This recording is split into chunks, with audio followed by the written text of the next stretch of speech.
The story I am telling you today comes from ancient Chinese mythology, thousands of years old. The hero of this story is not a warrior, not a god. It is a tiny bird.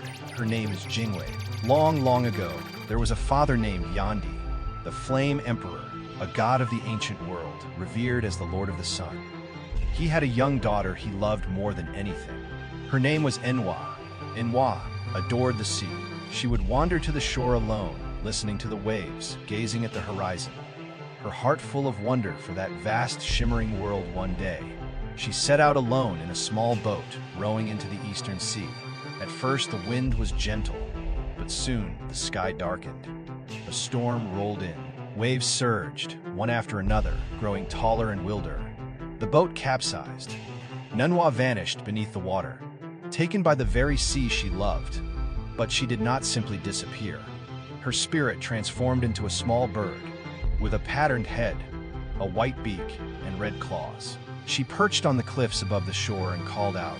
Day after day, people heard her cry and thought it sounded like Jingwt, Jingwt, and so they named her Jingwei. From that day on, Jingwei did one thing every single day.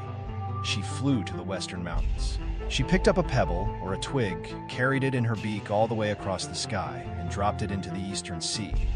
One pebble, one twig.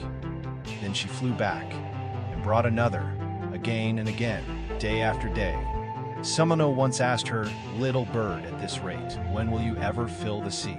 Jingwei paused and answered, "Even if it takes 10,000 years, even if it takes until the end of time, I will fill it."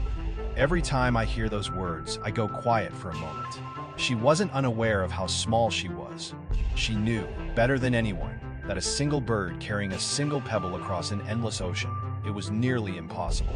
And yet she kept going, because that sea had taken her life, and she chose to spend whatever existence she had left pushing back, telling the ocean, "You do not get to be the end of my story."